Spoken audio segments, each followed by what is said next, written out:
Uunahin ng Task Group Yolanda ang pagpapatayo ng mga paaralan, ospital, palengke at iba pang mahahalagang infrastruktura alinsunod sa utos ng Pangulo na agad ipatupad ang rehabilitation plan.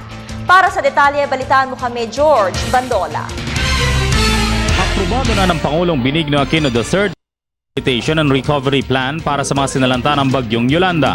Nagkakahalaga ito ng 38.8 billion pesos. Sabi ng National Economic Development Authority, hindi uutangin ang pondong ito bagkus manggagaling sa mismong pera ng pamahalaan at posibleng sa hindi nagamit na pork barrel fund. Some of that are also from the some of the PDAF savings from the PDAF, that because that was not released, we are also asking Congress for the use for reconstruction and rehabilitation in Central Visayas. So, in other words, we are not going to our development partners to ask for the 38.8 billion. We can do it now. What we will need perhaps resources is in the more medium-term, longer-term interventions. Uunahin daw sa agarang pagbangon na ito ang pagpapatayo ng mga eskwelahan, ospital, mga munisipyo at city halls, mga public markets at pagpapatupad ng malawakang Cash for Work program habang isinasagawa pa ang relief operation sa mga kababayan nating hindi makakapagtrabaho. The restoration of public infrastructure and facilities. The schoolhouses will be rebuilt quickly, the hospitals, the clinics, even the municipal buildings, so that local governments can start functioning fully as quickly as possible.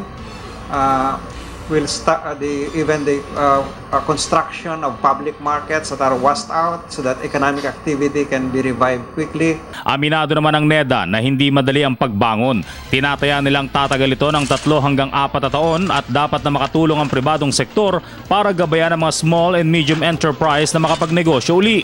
From early recovery to reconstruction toward a better and more resilient and livable communities.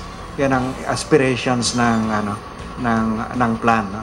And most of this we are talking about for the full completion. We are talking about for the immediate, as I said earlier, we are eyeing for the first 12 months. Okay, and we'll have more immediate part in next year when we have the 2014 budget and the 2015 and the 2016. So we're looking at more or less 4 years, 3 to 4 years of intensive project implementation. Sa third quarter report ng National Statistical Coordination Board, nananatiling mataas pa rin sa 7% ang economic growth ng bansa.